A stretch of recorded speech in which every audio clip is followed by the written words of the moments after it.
I wish that I'd been taught when I was at school. I'm an investor, a business owner, and a money educator. Understand it better, compound interest, cash flow, budgeting, investments, recover from debt. No one explained to me, put your money to work. It's about normalising the conversation.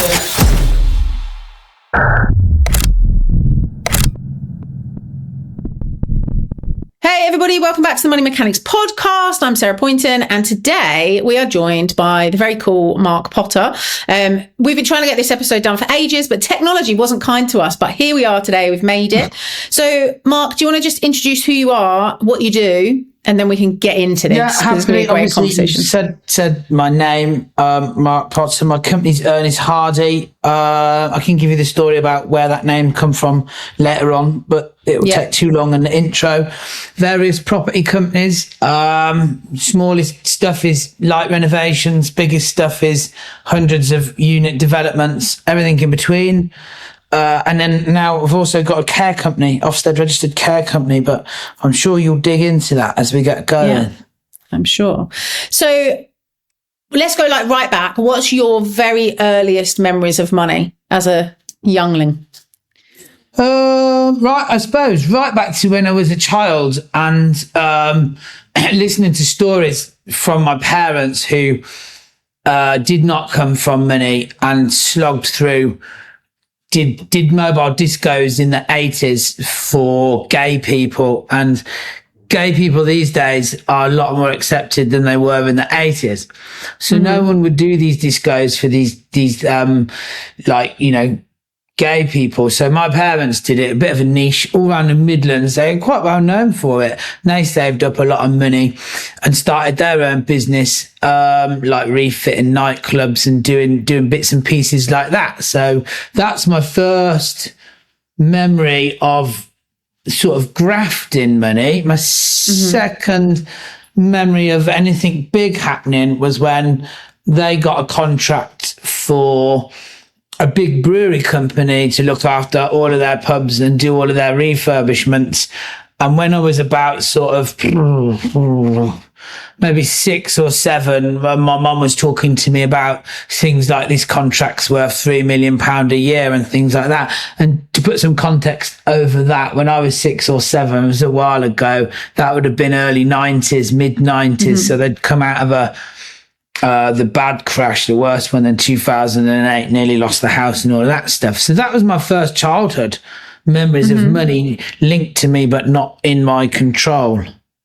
And do you think you grew up with quite a good relationship with money, or do you think your surroundings and your influence made you worry about money, or like what was your relationship with money growing up? Yeah, I think unusually I had a bit of a weird mix because my parents are both from council estates and used to speak about how their parents didn't have much and how they've grafted and we were lucky to have what we had. And by no means it was overprivileged. There was no private school or anything like that for me. We just owned our house and not rented it from the council. That's what, that's the level we're talking about. Money was never really spoke about in a worrying sense. My mum used to talk about what she had to do to get where she was, which I suppose might have helped with my risk appetite now, because I used to hear some wild things as a kid that they were up to get where they needed to go. But my parents, weirdly were separated but still worked together.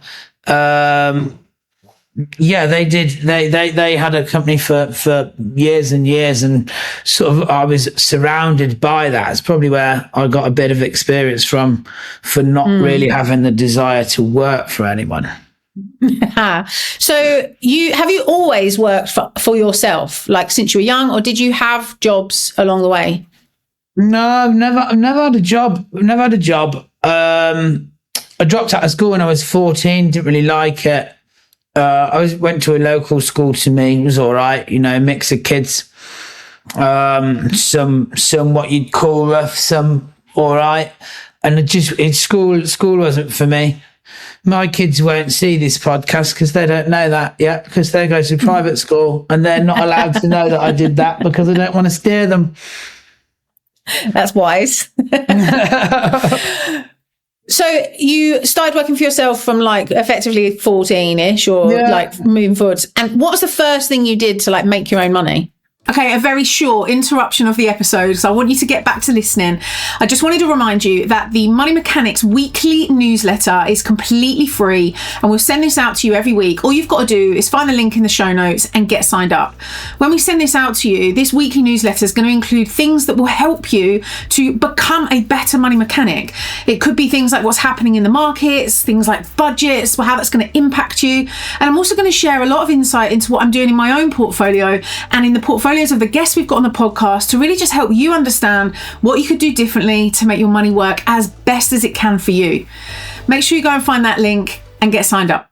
So like we were doing the basics of selling cigarettes on the playground, you know, which wasn't that big of money, but then I went into car braking. So back then you could buy like a Peugeot 106 for 60 to 100 quid off an insurance company that was a total write-off, and we just break it up in a unit we had on a farm, and just sell bits on eBay. When eBay is a lot different now. Back then, not many people were using it, and it was just getting started and all of that kind of stuff. It was a lot easier to do that. I mean, every man and their dog's doing stuff like that now, so that's long gone.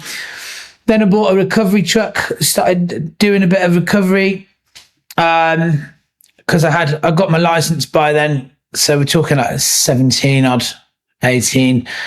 I'm just trying to think. Recovery company, did bits and pieces like that. Had a bit of a car garage going on, and that kind of thing was where we sort of started with that. I think what's really interesting, I think, to set the scene around like the businessman that you are now, obviously I've spent time with you, I've hung out with you, I've followed you online for a long time. And I think it's always really interesting for me anyway, and also the people that listen, is I can say this is Mark. Mark's a wealthy man. Mark's done really, really well. But actually, often people are on this journey still trying to become wealthy, become successful, become independent.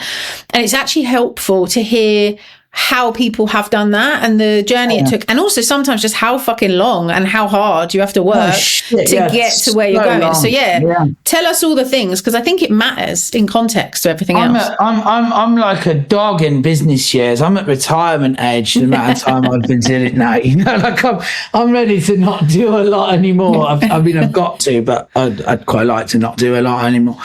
So after that, did various things related to it. So I started importing containers of pet products. All of the, no one do any of this now, by the way. This is back then. this is years ago. This is not saying you should go and do this now, because I wouldn't. It doesn't work anymore. Everyone's doing it. So we were bringing in containers of pet products and selling them on eBay, and had an independent site that was no good. So it was all driven through eBay. Amazon wasn't even really a thing. Picked up a bit of a bar and a nightclub along the way in town. Did that.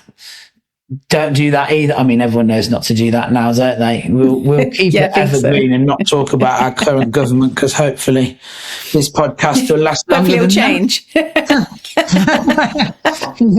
So did a bit of that, and then bought and sold supercars a bit as well off the back of the car garage, and then really started tucking into a completely different industry when I met the kids' mom, which was military vehicles over supercars, because they're kind of just as expensive but don't depreciate. They actually go up because you can't get them.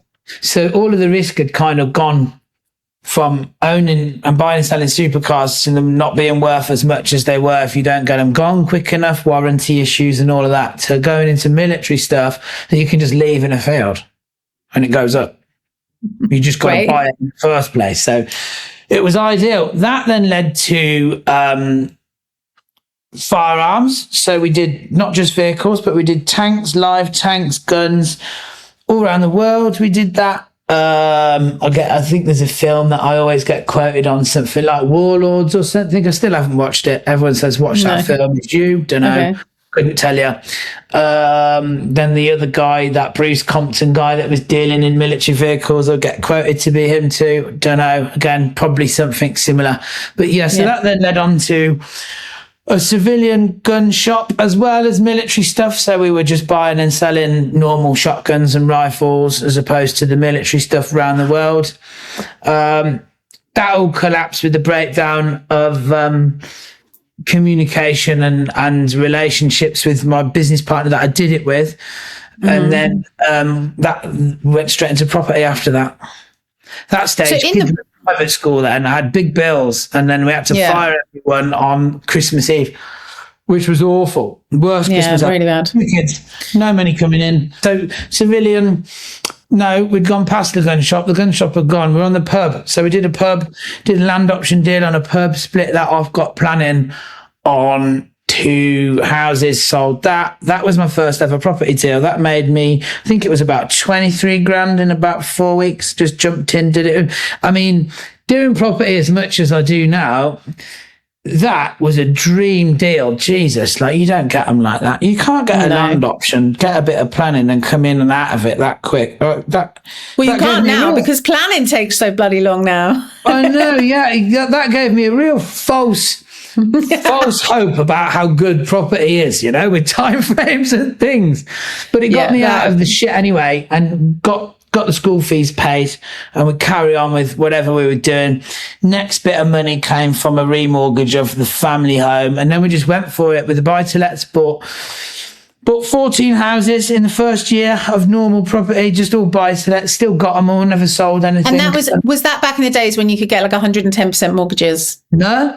What year was 2019. I've only been in property since 2019. People think it's a lot longer. I always thought it was longer than like 2017, I thought, but 19 is fine. So you bought 14 houses in the first 12 months and funded by your own money or investor money? Partially my own. First 2 or 3, because you're only using deposits, was all my own. Yeah.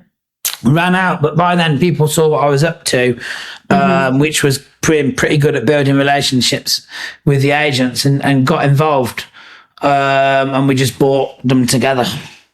But I bought all my business partners out now with the buy-to-let stuff. So you went from buy-to-let so you went from land option development. I just didn't even know what that was, Sarah. I just bumped into someone that did, and they just took me under their wing a bit. Amazing. I could do that now myself, but not then. No. So you went from buy-to-let and then into bigger developments. And now, so Ernest Hardy, what does that company do now? Like, what's the main work that you do? So we've got a bit of a sales team selling our developments. Some of those are ours. Some of those are master sale contracts with much bigger developers. Yeah. So that's one thing. Most of that is to non-English. We've got a great big Nepalese client base through 2 like friends of mine, but work with me on the company, become friends over the years because they've been doing it with me so long. So we do a lot of that stuff abroad. With the Gurkha and Nepalese community. That's really nice. They're really nice people. So that's one thing. Then we've got WeBuyAnyHouse.uk is my company as well, but we don't brand it EH because, there's a bit of a stigma around companies like different client base. Yeah, it's like a bit, are you an ambulance chaser? Well, only when we've got 5 minutes spare. Yeah. Fair. Other than that, we concentrate on the good things. But yeah, so there's that. And then, so we've got a development company doing small developments and refurbs and things, because I still think there's strong money in that. In my area, at least anyway, in Leamington, still real strong demand for like turnkey 3-bed, 4-bed houses, because they're 600-700 grand by me for a semi. So people don't want to do their own stuff around here. So there's still a real good market for just grabbing a bit of a probate property that's been inherited that they can't afford the tax bill on or something. Not judging everyone, but just kind of painting a quite common scenario, and then just refurbing it and getting rid. what should I do in property today? I want to go development because I want to make the big money, but people are not willing to risk big to make the big money. So for the average Joe, is development actually really all it's cracked up to be, in your opinion, as a very experienced developer? I mean, I wouldn't, no, not really. I mean, yeah, because we bought the land a while ago, but I wouldn't want to go out now starting to try and buy land that all of the big developers and everyone else is trying to get rid of because it doesn't work anymore and they want to get it off the balance sheet. So if you start going into land now, unless you know what you're doing or you got some good contacts, and when I say now, let's put a timestamp on it, 15th of Jan 26, you're going to get sold some absolute crap. And that's the risk, isn't it? Because if you don't know what you're doing, you think you're getting a deal, and actually it's someone else trying to offload the shit that they don't want anymore. Oh yeah, for sure. That's got shit I could sell some idiot, but I won't do it. So for you right now, if you were like starting again and you were getting into property now, you know you want to do it, you see the long-term value in property, how would you treat getting started as a property buyer, seller, investor, renovator? Like, what would you do now? What, like with no money or with money? Well, I mean, with no money, but yeah, probably a bit of a contact for money, or you're working on contacts for money. Well, yeah, I mean, this would still work anyway. That's going to be very unpopular because it means you've actually got to work. No one wants to do that, right? They actually don't. They actually don't. There is no, let me just tell everyone, there is no Ozempic for property, okay? No, there fucking isn't, sadly. There is nothing that you can spend your money on that's going to speed things up other than a gym membership, so you get focused. Anyway, there isn't, is there? That's it. There's no cure, It's time. What would I do? I would go and find people that had a big database of investors. And then I'd go door knocking on shitty houses and try and secure them and sell them to them. Get 10 grand, get 15, get 20 grand here and there, 5 grand. So you wouldn't do the actual renovation. You would get it agreed at a price, find someone to buy it and just take a cut in the middle. So while you're sort of sat there going, oh yeah, I want to be able to put some nice renovation pictures on Instagram and they're doing it and they're saying they've bought 5 houses. Those people in 2 years will disappear faster than you can say, where's my investor money gone? Because you see it. Oh, there's this superstar coming through now and she or he is doing all of this. No, bollocks. And anyway, if they do manage to get the money and they do manage to do a house and sell it and make a bit, there's probably 5 grand left in it for them after. So, which is interesting because like we're about to complete this week on what you're proposing, which is find someone that's selling, find someone that's buying, and broker the deal in between. Stay on top of some of the stuff, and we're going to get a fee of 10 grand for that. And I haven't had to hire a builder, pick a tile, none of those things. And actually, it's been done on like an option type basis. So actually, the guy buying it's going to get a really good deal out of it. We're not going to make as much money as he's going to make, but I've had to do way less work. And for me, I like that structure. I think it's a great structure. Relationships, right? The faster that you learn that is the way to do property, and that is the way all of the big players in property do property, and it's not look at my blooming HMO kitchen, la la la, I haven't paid my investor back. The faster you'll actually get on to doing some proper stuff. I think that's the thing. Simple, like, what's the path of least resistance? So we talk about this a lot with clients, like the path of least resistance. Sometimes people just overcomplicate this stuff. And I think this applies for property. I think it applies for investing in general. I think it applies for business in general. People try to do what they think they should do based on what they see other people do, rather than actually what is in fact the path of least resistance, the simple route.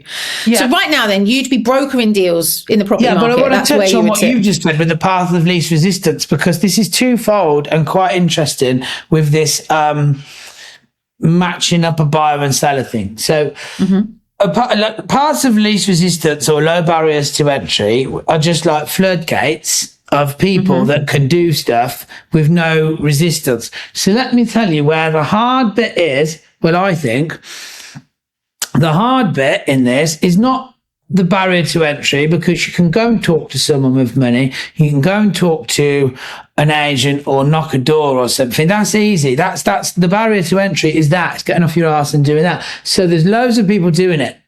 and there's loads of people selling Rightmove links and loads of other stuff that I don't agree with. The barrier to entry here is doing it long enough to get a proper deal. Mm-hmm. Being told no, the agents rolling their eyes when you go in. Sod estate agents anyway. They don't know anything about property. They jump in and out of recruitment and estate agency. There's a big myth busted. Be kind, because I'm an ex-recruiter, but I'm not now. Shit, I'm just upsetting everyone. All right, fine. Estate agents. And I just sold my agency, my lettings and estate agency. I've just sold it, so I'm no longer a recruiter or an agent. So we'll take it.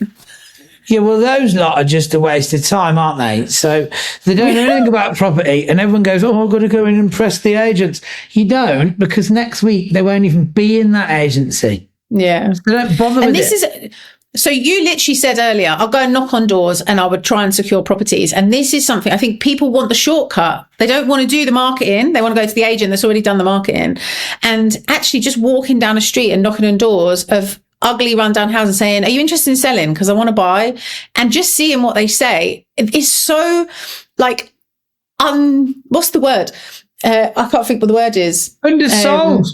Like it's such a good strategy. Such a good strategy. Yeah. So it's like what people that come straight into property try and do is they try and go to a main dealer, car main dealer, which is Rightmove or your agent, buy something from them and then sell it on. Yeah. What makes you think you're so special to get a margin on that? Do you not think they've put it all the way up at what it's worth? Yeah.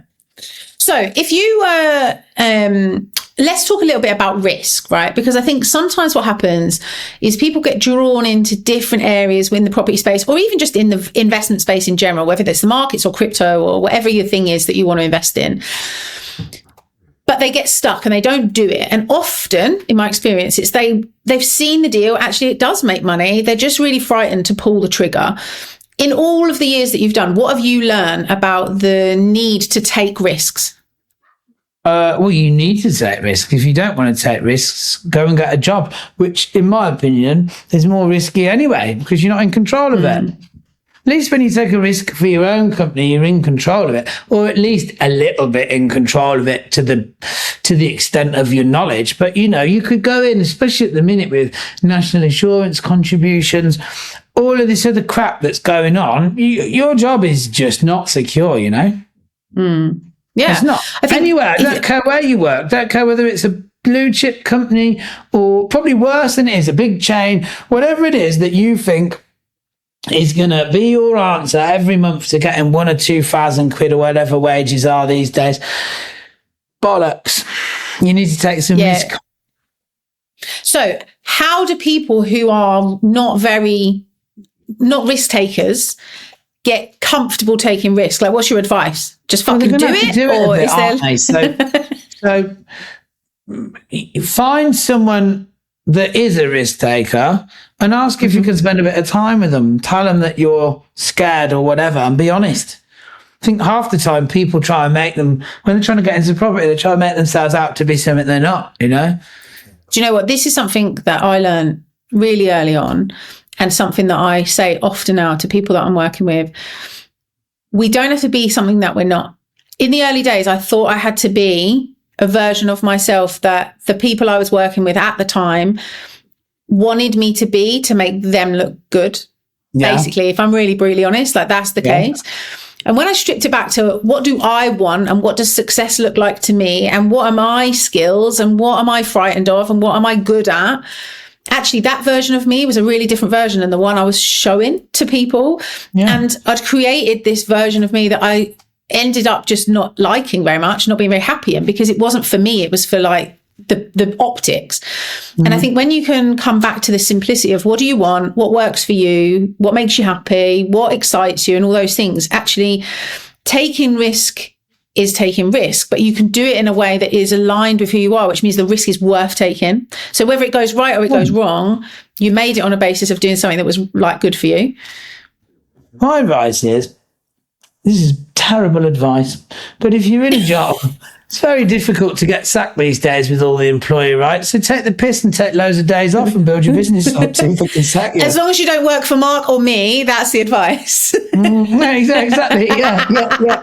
No, you know what I mean, though. Like, I do. You've got to do something. You've got to do something. And there's so much waffle around. If you really are going to do it, do it.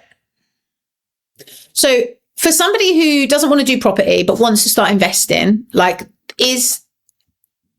do you think that getting started small makes a difference? So like there are some people listening to this podcast who've literally got maybe £50, £100 a month. They're like in that place where they're still like getting rid of debt, like figuring out their finances. Do you think it's better to wait until you've got the money to do it, or to start small now? Well, I mean, just start small now with like another unpopular opinion of mine. I have a few of them. This is why you're on the podcast, Mark, because I like your unpopular opinions. If you've got £50 or £100 a month, don't be like thinking that you're, it's not worth investing.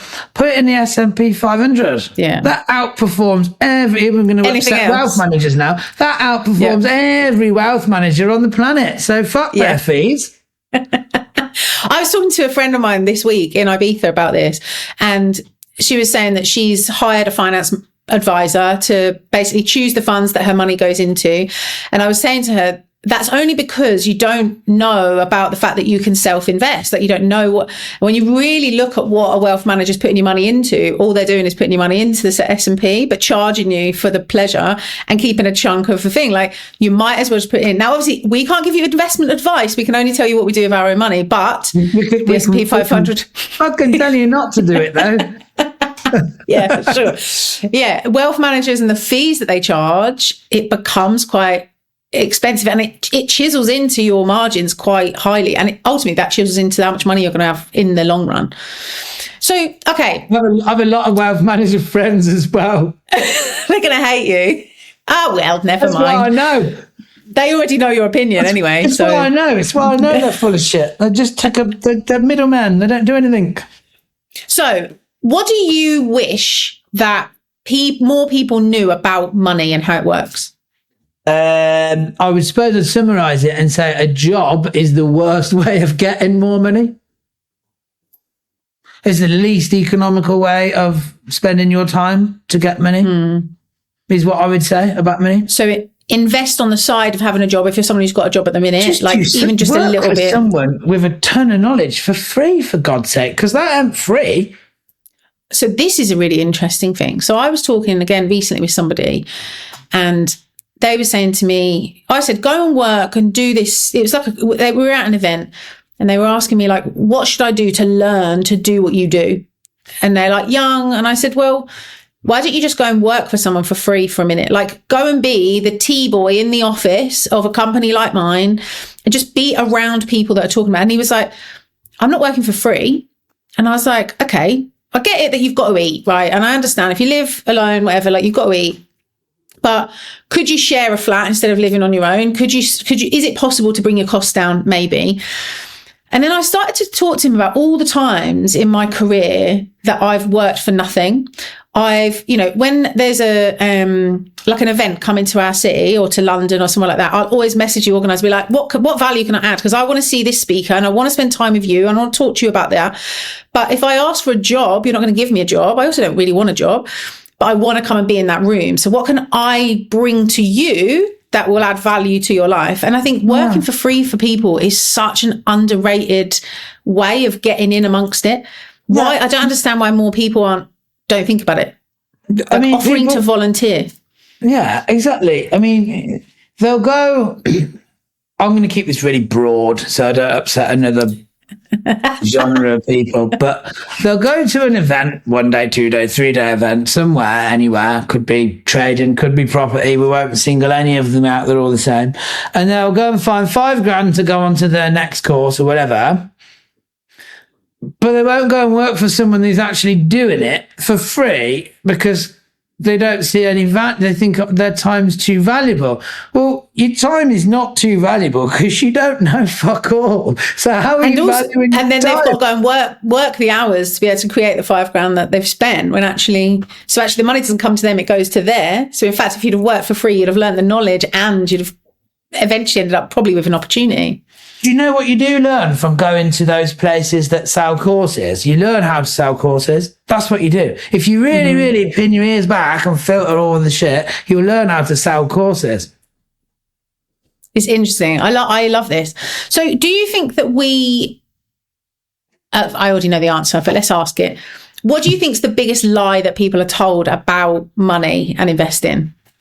That it's too risky. Mm-hmm. Like, don't do it. That's that's the biggest lie. It's too risky. Don't do it. Leave it in the bank. Well, for what? Because the bank will keep it safe, right? Only up to 80 grand. Only up to 80 grand, but also Most with people inflation, don't know that either. Most people don't know that. that. Yeah. Is it 84 now, potentially? It's 80 something. But also with inflation, if you're getting interest rates that are a pittance, whatever they are, the money might be safe in the pot, i.e. the pot doesn't disappear, but inflation reduces the value of that money over time. It does disappear via inflation. Yeah.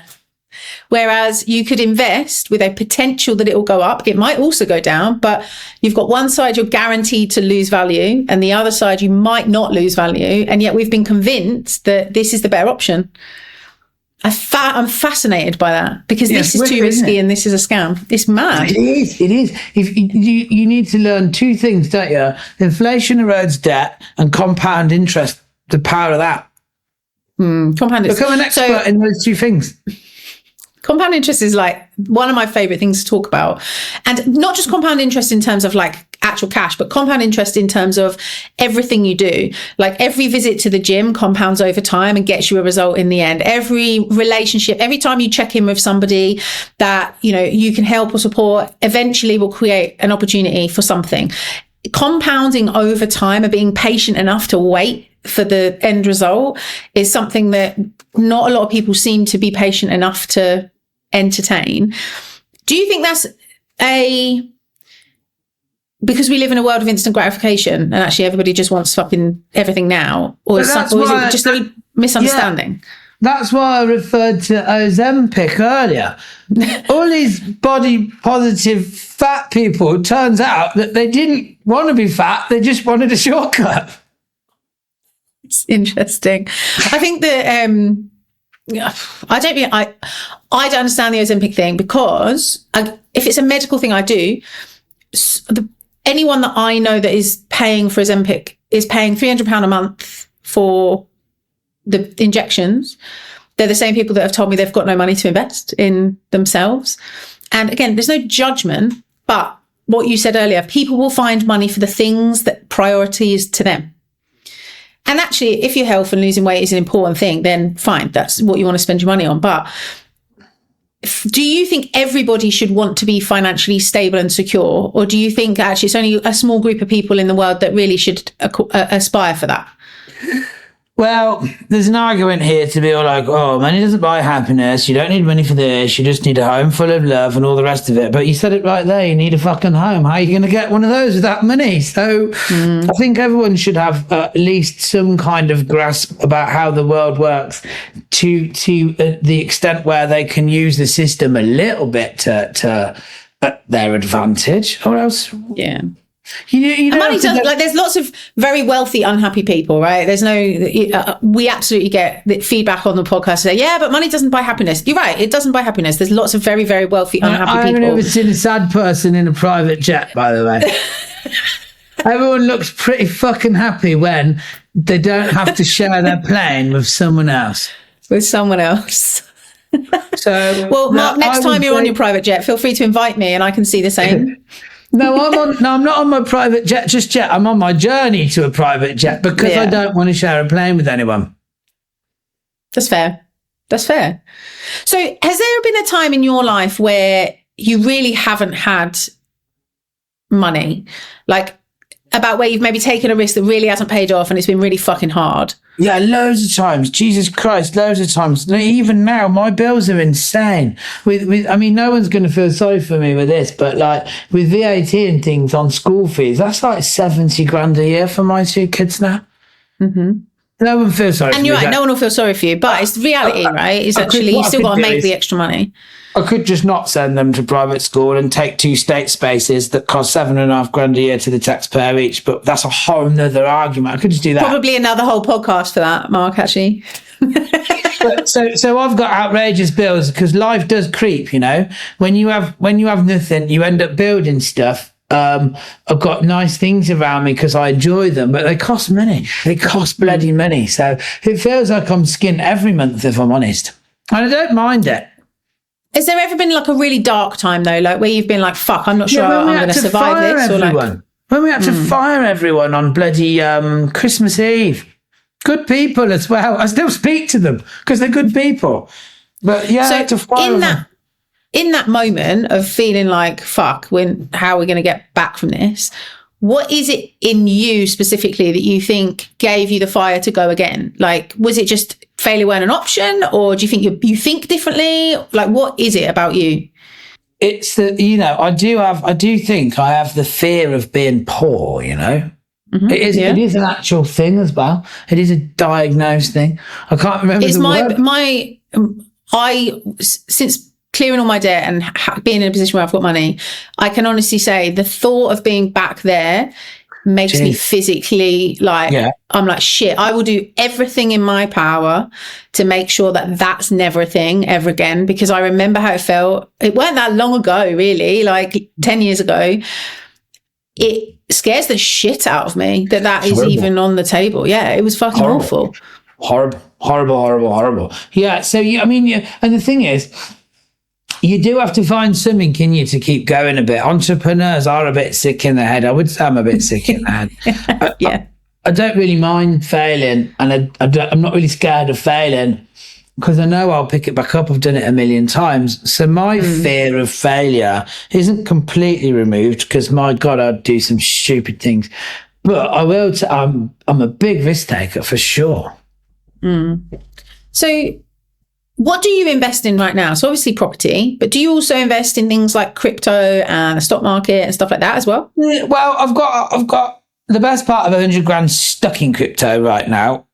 I'm not really a fan of crypto, if I'm honest, but we do have other things, tech startups and medical things and bits and pieces like that. Only little, but lots of little, 20 grand here, 30 grand there, 5 grand in some cases, in some risky ones. So a friend of mine is really good at that kind of stuff, and he makes mega money off it. And I don't want to take any credit because I'll just piggyback. He's like, oh, Mark, I'm going 10 in this. And I'll go, all right, fine, I'll go 5. So I do have a stock market, interest, but I don't know anything about it. It's fair. You don't really need to know anything about it. Like, I'm right off the back of him and his insane due diligence. And the fact that he's putting his money in it, I just send it to him blindly. Fair enough. That's fair enough. Would you say that you trust yourself with money? And again, I think I know this about you anyway, but for people listening, you have lovely things. You spend money on lovely things. You enjoy the money that you make. But do you, when I say do you trust yourself with money, if you didn't have it and couldn't afford it, do you still spend it, or do you spend what you can afford? A mix.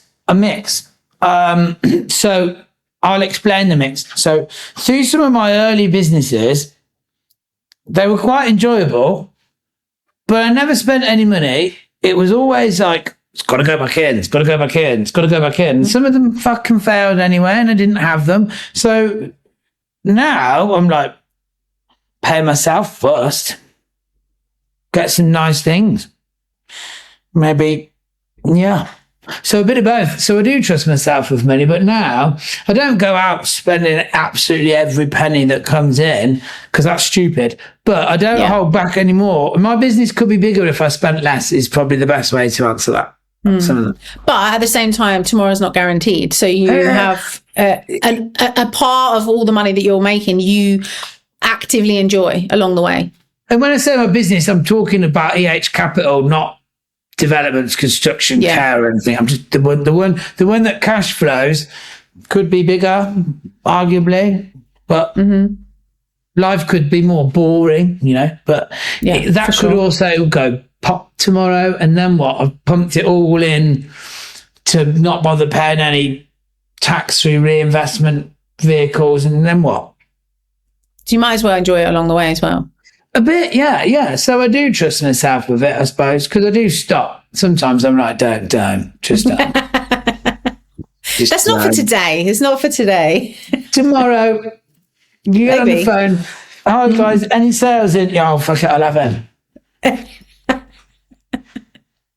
Bearing in mind, when the tech didn't work, for anyone listening to this, when the tech didn't work yesterday, Mark basically said to me, I'll just get on a flight tonight and I'll come to Ibiza and we'll just do it in person. That's basically the conversation that we had, which was quite fun. Yeah, for sure. I love a little flight to go and meet people. It's much better. The UK is a bit rubbish at the moment, and I'm born and bred bloody full English before everyone starts, but it is a bit rubbish at the minute. It's cold. It's snowing. It's not what you want. It's cold. It's miserable out there. It's freezing cold and raining, and my neighbour has got his gardener pressure washing his path. Hilarious. So here's a question for you. Why are you there if you could afford to be anywhere? Oh, do you go anywhere? I'm going to St. Moritz in a couple of days. You are going to St. Moritz in a couple of days. Everyone That's goes, true. oh, Mark, you're so tanned. Where have you been? It's like, well, last year I was consistently abroad 2 to 3 times a month. When I'm back in Ibiza later in the year, you can fly over and we'll hang out here because all the season will be open later in the year and we can go out. It'll be great. I'll come out. I love a mainland Europe hop. It's so easy. I don't live far from Birmingham Airport, and you can just go straight over. So I could chat to you for ages. I love talking to you anyway. But we have to wrap up at some point. So at the end of every episode, what we do is we ask you a question that's come from our previous guest, and then we ask you a question to give us a question for our next guest. So the question I sidetracked with this and forgot to think about that question and the answer, by the way. That's okay. I'll ask you again. So the question is, what is the number one thing? Stop you there. And I just want to say something actually before. So I just want to touch on the fact that part of our giving back from all the money that we've done in developments and things, we've started a care company housing vulnerable children. Ofsted registered. I need to mention the care company because I didn't on that whole journey thing. Tell us a bit more about that. We've got children from pretty colourful backgrounds in houses now being looked after properly because we're doing it properly under full regulation and not cash cowing it. That we are pumping straight back in for the kids. And actually, I think that's probably come to your mind because of this question. Because the question was, what is the number one thing you can do to help somebody else along their financial journey? And I mean, I know there's a lot of stuff that you do contribute to community and things like that. But what would you say is the number one thing you're doing right now with your money, with your success, with your wealth to help other people? Yeah, fine. It is that. It is the care thing. So we are a couple of million quid upside down in that. And it's only just become stable in the last couple of months, and we're years and years in researching that. But now we've got Ofsted it's called residential children's care, if anyone's going to Google exactly what we do, because some people go, oh, so you do social housing? No. Oh, so you do orphanages? No. We do residential children's care, one house, 2 kids max, 1 kid normally, Ofsted regulated, very specialist, very hard to do stuff. That's what we do with our money to help. Amazing. And is there anything... Bastards cash cowing it, and you're all bastards and you know who you are, stop doing it because they're kids. Yeah, that's again for another conversation. But do you think there's anything that you'll do in the future that you're not doing yet, but you'd like to do to help people to understand money, investing, wealth creation better? Yeah. Do you know what I want to do? What I really want to do, and if anyone out there listens to this and you want to do it as well, come and get in touch with me. I want to open a Dragon's Den for kids. I'm in. And I don't even That care if sounds so anyone fun. steals this idea. It just needs to happen. I've got enough stuff on. I don't care if someone does it. I'd like to do a dragon's den for kids. I love that idea. And what would you do? Get people that have got money to effectively act as the dragons, and then the kids would come and pitch their ideas. And nearly. I'd get local people and I'd say, right, you stick £1,000 in, I know you're good for it. You stick £1,000 in, I know you're good for it. And go around the local businesses and then hold a little event somewhere in my local town and get kids from a normal school to come and talk to us about some of their ideas, and just maybe give them 20 quid, 30 quid, 50 quid to go and do it out of this pot of money. I love that as an idea. We should talk about this, Mark, because it'd be really fun. Because one of my missions with Money Mechanics is to bring investing literacy, financial literacy into the hands of kids.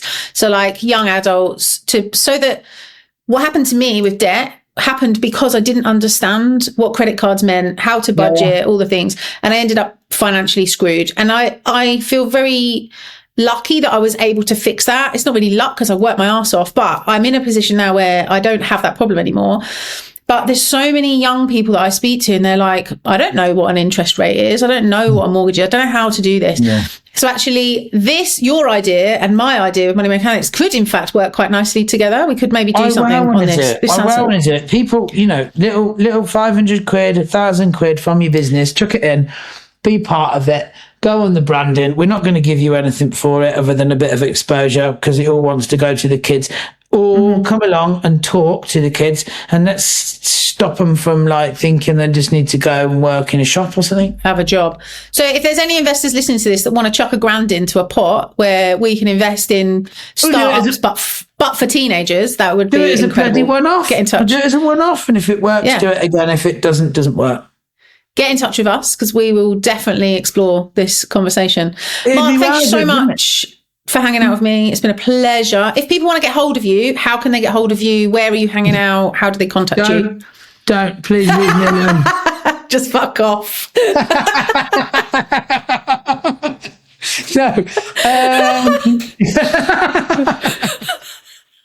Don't call me, I'll call you. It's been fun. No. Instagram is where I'm most live on social media, Mark Potter Official.